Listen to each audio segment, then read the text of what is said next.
The car tire screeched against the icy pavement, the cold air biting through my skin as I held my sick child close to my chest. The streetlights flickered dimly, casting long, eerie shadows. My breaths were shallow, my mind a chaotic whirlwind of desperation and fear. In the distance, the sound of laughter and celebration echoed faintly, an ironic symphony to my impending doom. My wife was miles away, clinking glasses and smiling at someone who had once stolen her heart. It was his birthday. Her first love. She had promised to be home in time, yet here I was, stranded on a desolate street, my child's shallow breathing growing weaker with each passing second. A thick blanket of snow covered the ground, muffling the world's chaos. My phone buzzed weakly in my pocket, the battery hanging on by a thread. I glanced at the screen, hoping for a response to my frantic messages. Nothing. The screen dimmed and died. It was the final betrayal of a night that had already taken everything from me. I flagged down cars, shouted for help, but in the freezing cold, the world seemed deaf to my pleas. A few vehicles slowed, their occupants sparing me no more than a cautious glance before speeding off. My voice cracked as I called out one last time, my child's limp body in my arms. A part of me knew it was too late. The life I had clung to so desperately was slipping through my fingers. And then, silence. My knees buckled as the weight of the moment consumed me. The icy pavement rose to meet me, and I collapsed, clutching my child close. The biting cold seeped into my bones as darkness clouded my vision. I wasn't afraid. I welcomed it. The pain, the betrayal, the hopelessness, it all melted away as my body surrendered to the cold embrace of the night. When I opened my eyes, I wasn't in the cold anymore. I wasn't clutching my child. My heart raced as I scanned my surroundings. I was sitting in a classroom, the familiar scent of chalk and old books filling my lungs. Confused, I looked down at my hands. They were younger, softer. The wrinkles and scars that had once mapped my struggles were gone. A voice interrupted my thoughts. "Alex," someone called softly from behind. I turned, and there she was. Alicia. The girl I had once loved so recklessly, sitting in the back row, her cheeks flushed as she avoided my gaze. The realization hit me like a freight train. I had returned to my high school days. The anguish of my death and my child's fate still burned fresh in my mind, but here I was, a teenager again. The classroom buzzed with chatter, the students gossiping and laughing as if nothing had happened. To them, nothing had. I clenched my fists under the desk, my mind racing. This wasn't a second chance to rekindle old flames or relive foolish dreams. This was my opportunity to rewrite everything. The girl who had become my wife, who had betrayed me in the cruelest way imaginable, was sitting just a few feet away, unaware of the pain she would one day cause. The morning passed in a haze. I ignored Alicia, her whispers, her fleeting glances. I focused on my books, my mind sharp and resolute. I had spent my past life chasing her, sacrificing my dreams, and losing myself in the process. Not this time. At lunch, Martin, my desk mate, nudged me.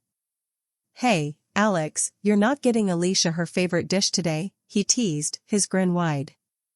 It was common knowledge that I'd spent every spare moment trying to win Alicia's affection in this life.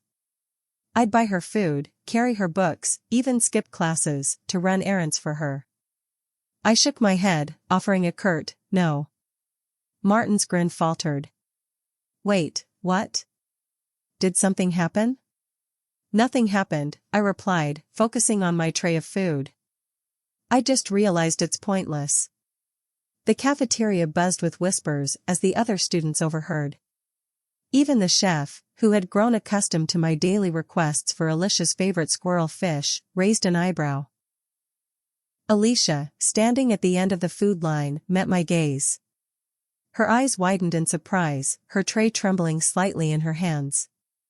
For the first time, I saw her not as the girl I had once adored, but as a stranger. I quickly looked away, determined to sever the invisible strings that had once tied me to her. Days turned into weeks, and the transformation in my behavior became the talk of the school. The once infatuated Alex, who had practically worshipped Alicia, was now a shadow of his former self. I stopped skipping classes, stopped writing her love letters, and focused entirely on my studies. The other students noticed. They whispered in the hallways, speculating about my sudden change. Some thought I was trying to make Alicia jealous. Others believed I had moved on to someone else. None of them understood the truth. I was done being a fool.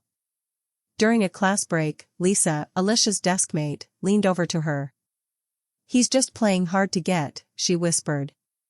"You know Alex can't stay away from you for long." Alicia didn't respond, her eyes glued to the English book in front of her. But her clenched jaw and the faint furrow in her brow betrayed her frustration.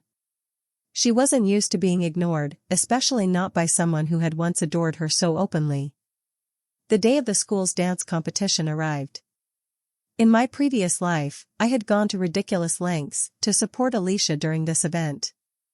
I had bought out entire flower shops, spent hours arranging petals into elaborate displays, and cheered until my voice gave out.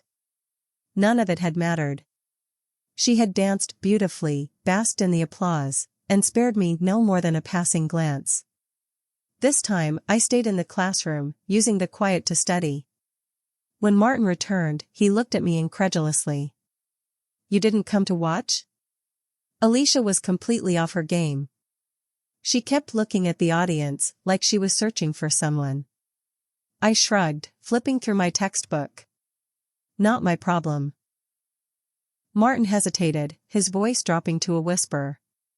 "Do you think she's looking for you?" "No," I replied firmly, my tone leaving no room for argument. "Alicia doesn't care about me, and I don't care about her." He looked unconvinced, but didn't press the issue. I could feel the weight of the past pressing on my chest, but I refused to let it dictate my future. I had wasted enough of my life on Alicia.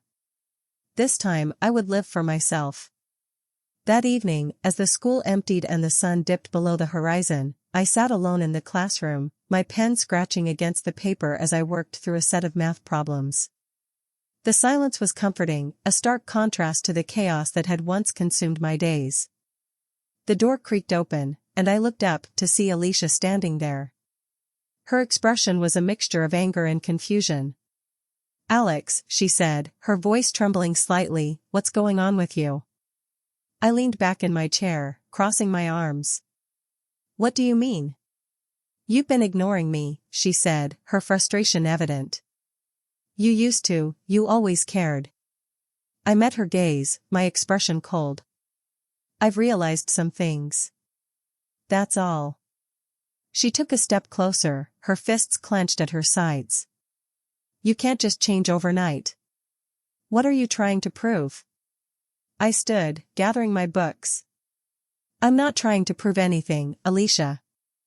I'm just done." Her eyes widened, and for a moment, she seemed at a loss for words. As I walked past her, she grabbed my arm. "Alex, wait." I paused but didn't look at her. "Let go, Alicia." Her grip tightened.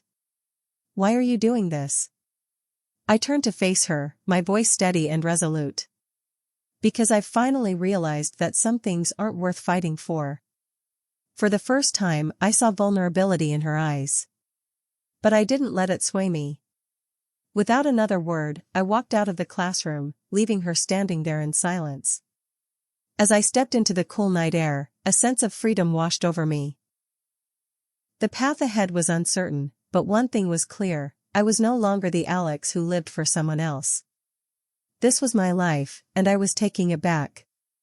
The days passed like fleeting shadows, each one bringing new challenges and old memories I couldn't escape. High school life, in all its chaotic simplicity, buzzed around me. But I no longer felt part of it. Instead, I carried the weight of two lives, the naive teenager everyone knew and the broken man who had died clutching his child, betrayed and abandoned. Alicia's presence was inescapable. Whether it was her laughter in the hallways, her voice answering questions in class, or the way her eyes occasionally lingered on me when she thought I wasn't looking. She was always there.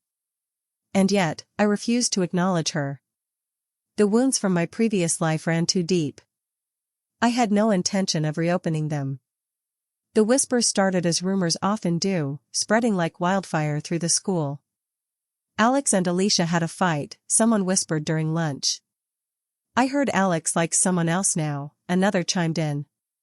I ignored it all. The truth was too complicated for their petty gossip. Martin, however, wasn't so easily convinced. All right, spill it, he said one afternoon as we walked home together. What happened? Did Alicia do something? Did you finally grow a backbone? I smirked, shaking my head. Nothing happened. I just realized chasing her wasn't worth it. He stared at me as if I had grown a second head. Not worth it? Alex, you've been after her since middle school. Exactly, I said, my tone sharper than I intended. And what did it get me? Nothing. Martin fell silent, his brows furrowed in thought. He didn't press further, but I could feel his curiosity simmering beneath the surface. Let him wonder. The less he knew, the better. A week later, the school's annual talent show was announced. It was one of the biggest events of the year, and students scrambled to sign up. In my past life, I had played a pivotal role in organizing the event, all to impress Alicia. This time, I stayed far away from it. Let someone else chase those fleeting moments of recognition. But fate had other plans. Alex. Lisa's voice rang out as I was leaving class. She hurried to catch up with me, her usual bubbly energy dialed up to 11. We need your help. I sighed, already dreading the conversation. With what? The talent show, of course. You're good at planning these things. We're short on volunteers, and you're the only one who can pull it off. Not interested, I said, quickening my pace. Lisa grabbed my arm, forcing me to stop. Come on, Alex. You can't just hide in the shadows forever. Besides, Alicia's performing this year. The mention of her name sent a shiver down my spine, but I masked it with indifference. Good for her. Lisa's eyes narrowed. What happened between you two? Everyone's talking about it, you know. Let them talk, I said, pulling my arm free. I have better things to do. Her expression softened, and for a moment, I thought she might let it go. But then she said, You're not the same, Alex. You used to care about everything, about everyone. Now it's like you don't care about anything. I looked at her, my voice colder than I intended. Maybe I finally learned what's worth caring about. Despite my refusal, the talent show became an unavoidable part of my life. Posters plastered the walls, and every conversation seemed to revolve around it. Alicia's name came up frequently, her performance anticipated as one of the highlights. In my past life, I had been her biggest supporter, cheering louder than anyone else. Now, I wanted nothing more than to avoid it altogether. But avoidance proved futile. On the day of the talent show, Martin dragged me to the auditorium. You can't miss this, he said, practically shoving me into a seat. Alicia's dancing. I didn't respond, my jaw tightening as I settled into the uncomfortable chair. The lights dimmed, and the first performers took the stage. The audience clapped and cheered, their excitement palpable. I sat in silence, my arms crossed, counting the minutes until I could leave. When Alicia finally took the stage, the crowd erupted in applause.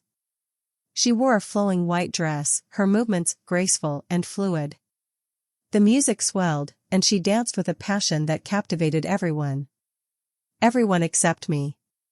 My mind drifted to the snowy night of my death, to the child who had depended on me, to the wife who had betrayed us both. The pain was a constant reminder of why I couldn't let myself be drawn in by Alicia's charm again. As the performance ended, the audience rose to their feet, their cheers echoing through the auditorium. Alicia's eyes scanned the crowd, searching for someone. For me. Our gazes met, and for a brief moment, her expression faltered. But I didn't clap. I didn't cheer. I simply stood and walked out, leaving her behind. The next day, Alicia cornered me in the hallway. "Why didn't you stay?" she demanded, her voice tinged with frustration. "You didn't even clap." I met her gaze, my expression unreadable. "Why does it matter?" "It matters to me," she said, her voice rising. "You used to care. You used to support me. Now you're acting like I don't exist." "Maybe you should get used to it," I said, stepping past her. But she grabbed my arm, her grip firm. "Alex, please," she said, her voice softer now. "I don't understand what I did wrong." I turned to face her, my eyes cold. "You didn't do anything wrong, Alicia. You just taught me a lesson I should have learned a long time ago." Her brows furrowed in confusion. "What are you talking about?" I shook my head, pulling my arm free. "You wouldn't understand." As I walked away, I could feel her eyes on me, her confusion palpable. But I didn't look back. I couldn't. The past was a heavy burden, but it was mine to bear alone. That evening, I sat in my room, staring at an old photo of Alicia and me. It was from a school trip, back when I had been hopelessly in love with her. We were smiling, the future still a bright and endless horizon. I tore the photo in half, letting the pieces fall to the floor. This time, I whispered to myself, I'll write a different story. As I lay in bed, the memories of my past life played like a broken record in my mind. The betrayal, the pain, the loss, they were scars that refused to fade. But they also served as a reminder. I had been given a second chance, and I wasn't going to waste it. The road ahead was uncertain, but one thing was clear, I would never let anyone control my destiny again. The midterm exams loomed large on the horizon, and the school buzzed with a nervous energy. Students crammed during breaks, trading notes and begging teachers for last-minute reviews. I, too, found solace in my studies, poring over textbooks and practice problems in the library. Every solved equation, every translated paragraph, felt like another brick in the wall I was building between myself and the past. Yet, the past refused to stay buried. It had a way of creeping back, no matter how hard I tried to push it away. One afternoon, as I sat in the library flipping through a physics textbook, Sophia appeared. She was in Class A, the school's top student, and had earned a reputation as a super scholar. She was sharp, confident, and entirely focused on her future. In my previous life, our paths had barely crossed. But this time I saw an opportunity. "Hey, Sophia," I called out as she passed by. She stopped, her expression mildly surprised. "Alex, right? What's up?" I gestured to the empty seat across from me. "I need a tutor. Someone who actually knows what they're doing." She raised an eyebrow, her curiosity piqued. "Why me?" "Because you're the best," I said simply. "And I'm willing to pay." Her lips quirked into a small smile. "Flattery and money? Hard to resist." "Fine, I'll help you. But don't waste my time." Our study sessions began the next day. Sophia's teaching style was direct and efficient, cutting through the noise and getting straight to the point. She didn't sugarcoat her critiques, but she wasn't harsh either. Over time, I found myself looking forward to our sessions, not just for the academic improvement but for the sense of normalcy they brought. One evening, as we worked through a particularly challenging math problem, Sophia leaned back and studied me. "You've changed," she said suddenly. I looked up from my notebook. "What do you mean?" "You're not like the Alex everyone talks about. The one who used to follow Alicia around like a lost puppy." Her words stung, but I kept my expression neutral. "People change." "They do," she agreed, her gaze thoughtful. "But not overnight." "What happened?" I hesitated, unsure how much to reveal. "Let's just say I learned some hard lessons." She didn't press further, sensing my reluctance. Instead, she handed me her pen. Here. Finish this equation. The rumors about Sophia and me started soon after. Whispers spread through the school, accusing me of using tutoring as an excuse to get close to her. Some students, particularly Sophia's admirers, weren't shy about voicing their displeasure. One day, as I walked through the courtyard, a group of boys blocked my path. Their leader was a broad-shouldered athlete with a buzz cut. He crossed his arms, glaring at me. "Alex, stay away from Sophia," he said, his voice low and threatening. "A bottom feeder like you has no right to be around her." I sighed, already tired of the confrontation. "Sophia's my tutor." "That's it." "Yeah, right," another boy sneered. "We all know your type. You couldn't get Alicia, so now you're going after Sophia." The accusation stung, not because it was true, but because it reminded me of the person I used to be. I clenched my fists, struggling to keep my composure. "Believe what you want. I'm not here to impress you." The buzzcut boy stepped closer, his voice dripping with disdain. "If you're lying, we'll make sure you regret it." Before the situation could escalate, a familiar voice cut through the tension. "What's going on here?" Sophia strode toward us, her expression calm but commanding. She stopped beside me, crossing her arms. "Alex is my tutor partner. Anyone who has a problem with that can take it up with me." The boys exchanged uneasy glances, clearly caught off guard. The buzzcut boy muttered something under his breath before motioning for his friends to leave. As they walked away, Sophia turned to me, her eyes narrowing. "You okay?" I nodded. "Thanks." She smirked. "Don't thank me. I just hate bullies." Our partnership deepened as the weeks went by. Sophia's no-nonsense attitude was a refreshing contrast to the drama that seemed to follow me everywhere. With her help, my grades improved steadily, and for the first time in a long time, I felt a sense of purpose. But Alicia's presence continued to linger. She watched from afar, her expressions ranging from curiosity to frustration. She tried to approach me several times, but I always found a way to avoid her. I couldn't afford to let her back into my life, not when I was finally moving forward. One rainy afternoon, as Sophia and I studied in a corner of the library, Alicia appeared. She walked up to our table, her gaze fixed on me. "Alex," she said, her tone carefully neutral. "Can we talk?" Sophia glanced between us, her eyes narrowing slightly. "We're in the middle of something," she said pointedly. "It's important," Alicia insisted, ignoring her. I sighed, setting my pen down. "What is it, Alicia?" She hesitated, her confidence faltering. I just wanted to see how you're doing." "I'm fine," I said curtly. "Now, if you'll excuse us, we have work to do." Her eyes flickered with hurt, but she quickly masked it. "All right. Sorry to bother you." As she walked away, Sophia leaned back in her chair, studying me. "You've got quite the history with her, don't you?" "It's complicated," I admitted. "Sounds messy," she said with a shrug.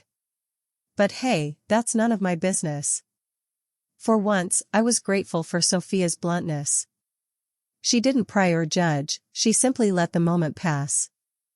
It was a small but significant reminder that not everyone needed to be part of the tangled web of my past. As the midterm exams approached, my focus sharpened. Late nights and early mornings became my routine, and the library felt like a second home. Sophia's guidance was invaluable, her explanations cutting through the fog of confusion that had plagued me in certain subjects. When the exams finally arrived, I approached them with a quiet determination. Each paper was a battle, but one I was prepared to fight. The mistakes of my past life loomed over me, but they no longer defined me. This time, I was in control. The results came out a week later. My name was on the honor roll. That evening, I sat on the rooftop of my house, staring at the stars. The cool breeze carried the scent of rain, and for the first time in what felt like forever, I allowed myself a small smile. This life was far from perfect, and the scars of the past still ached. But I was carving out a new path, one step at a time. And for now, that was enough. The honor roll announcement marked a turning point. My success didn't just silence the whispers of doubt, it reshaped the way people looked at me. The boy who once chased Alicia like a moth to a flame was now someone different, someone unrecognizable. And for the first time, I felt that change in myself as well. But with every step forward, the shadows of the past seemed determined to pull me back. Alicia began making more overt attempts to talk to me. At first, it was subtle, lingering glances, standing near me in the hallways, or offering small smiles that hinted at an unspoken apology. I ignored it all. But as the days went on, her efforts became harder to dismiss. One afternoon, as I packed up my books after class, Alicia approached me. She hesitated, her usual confidence replaced by something more vulnerable. "Alex, can we talk?" she asked, her voice soft.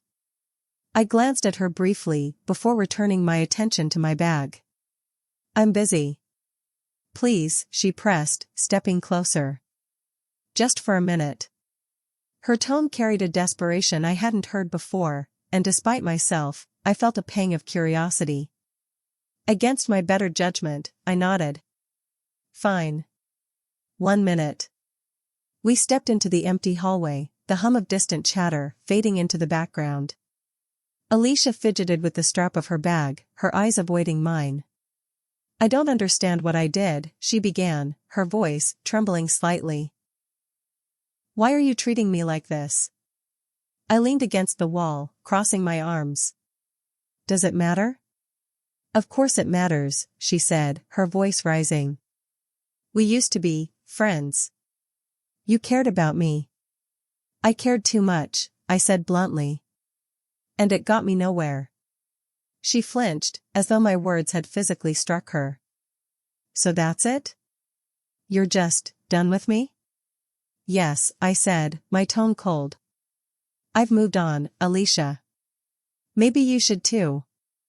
Her expression wavered, a mix of hurt and confusion. But before she could say anything else, I turned and walked away, leaving her standing alone in the hallway.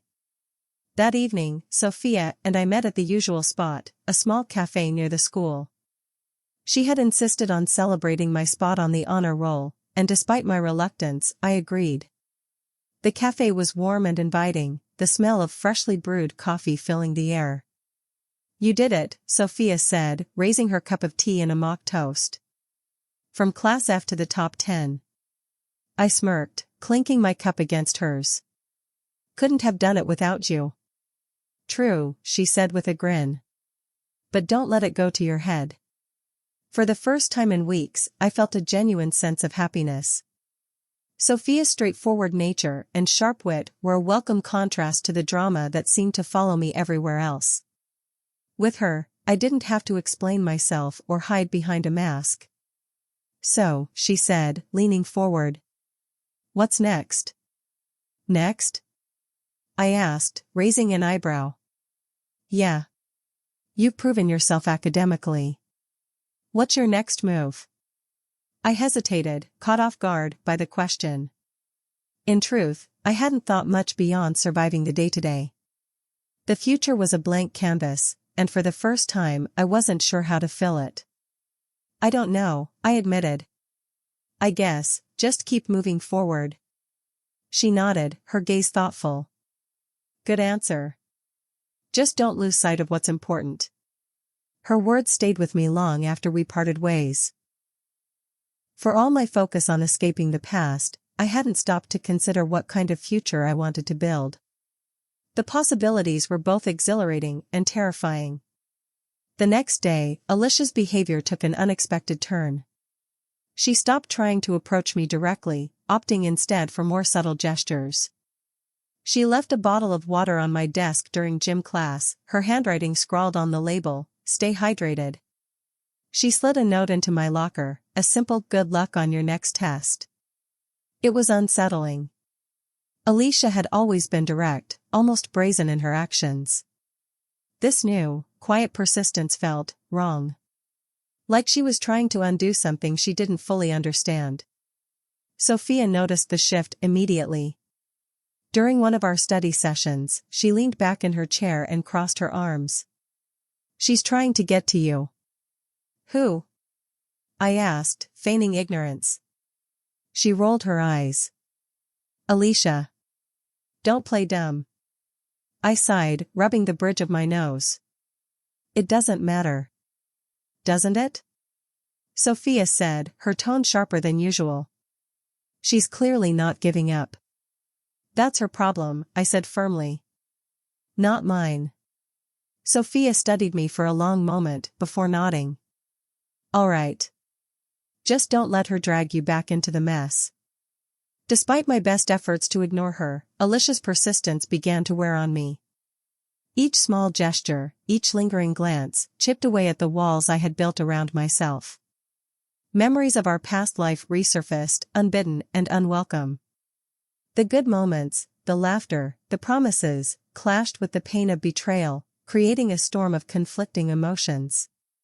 One evening, as I sat alone in my room, the weight of it all became too much.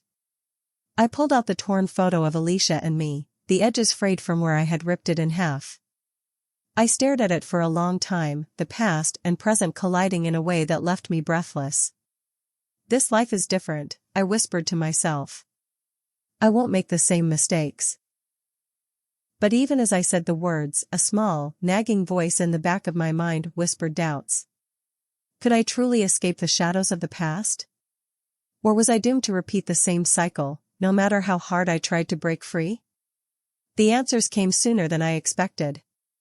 It was a rainy Friday afternoon, the sky dark and brooding as thunder rumbled in the distance. I was walking home when I saw Alicia standing at the corner of the street, her umbrella tilted against the wind. She spotted me and waved hesitantly, her eyes searching mine. Against my better judgment, I approached her. The rain dripped from her umbrella, pooling at her feet as she clutched something tightly in her hands. "What are you doing here?" I asked, my tone wary. She hesitated before holding out a small gift box. "I wanted to give you this." I stared at the box, suspicion curling in my chest.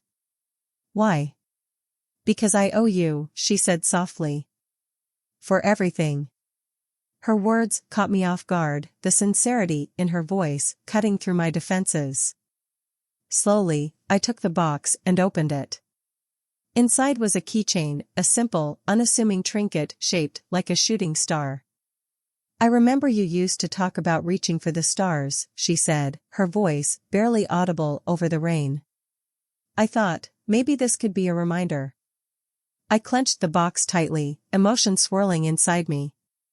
Part of me wanted to throw it back at her, to reject her gesture as meaningless.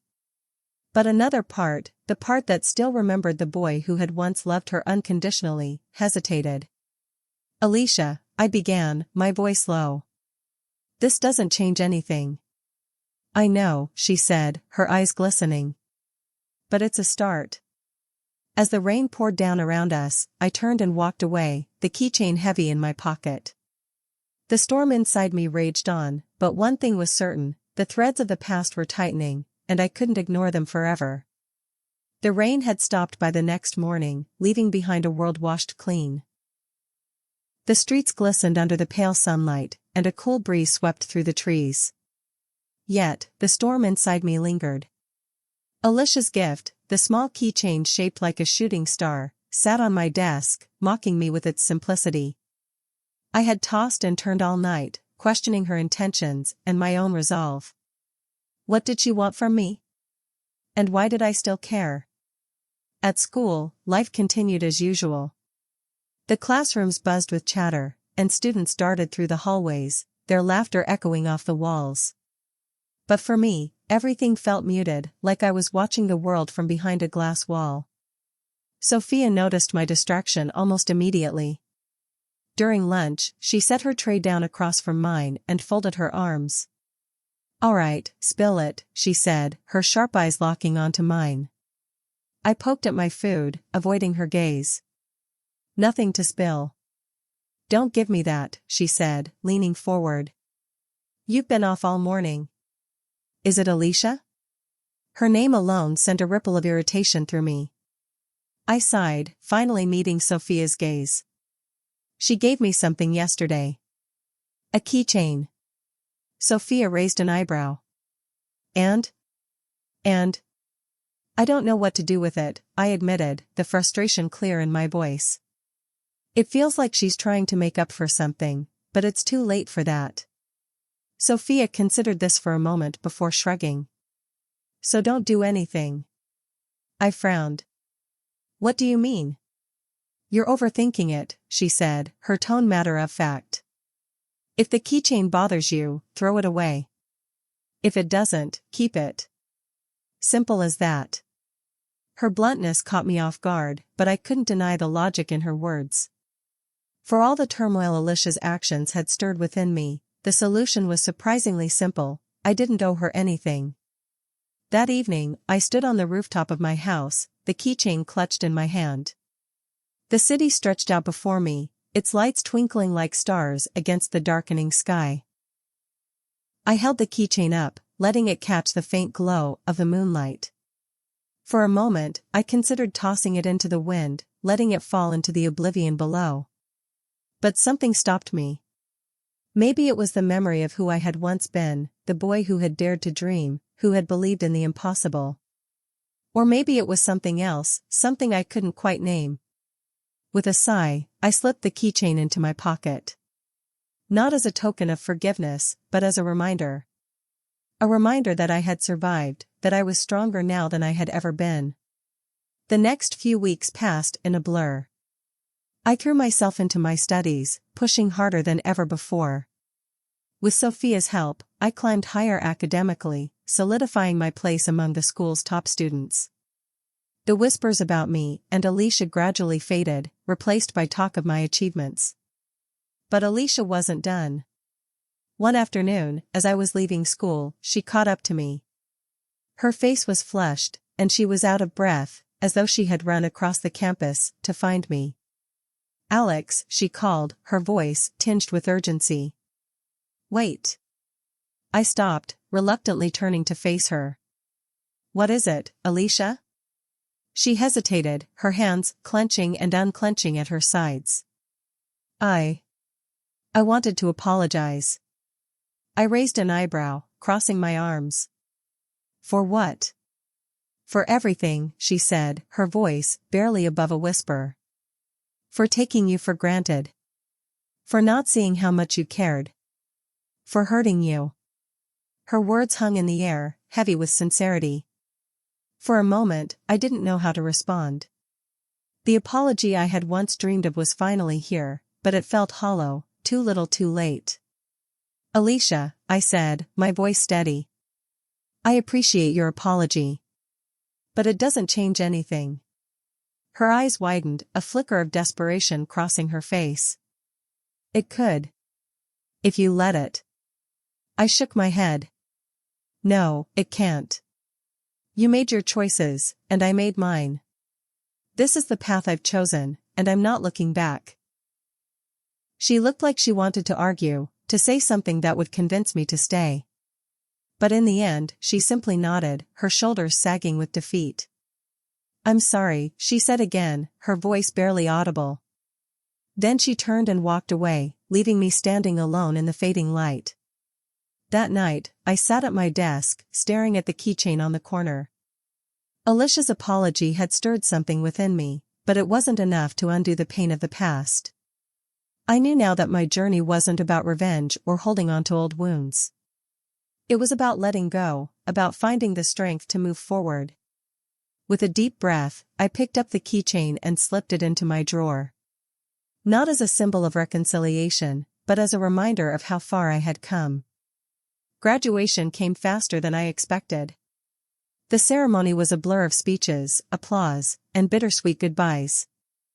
As I stood on the stage, receiving my diploma, I felt a sense of pride and closure. This chapter of my life was ending, and a new one was about to begin. Sophia found me after the ceremony, her face alight with excitement. So, what's next for the great Alex? I smiled, the weight of the past finally lifting from my shoulders. College. A fresh start. She grinned, clapping me on the back. That's the spirit. Just don't forget about us little people when you're off changing the world. I laughed, feeling lighter than I had in years. For the first time, the future felt like a blank canvas, full of endless possibilities. And this time I was ready to paint a masterpiece. As I walked out of the school gates for the last time, I felt a sense of peace. The shadows of my past no longer held me captive. I had faced them, endured them, and emerged stronger on the other side. This was my life now. And I was finally free.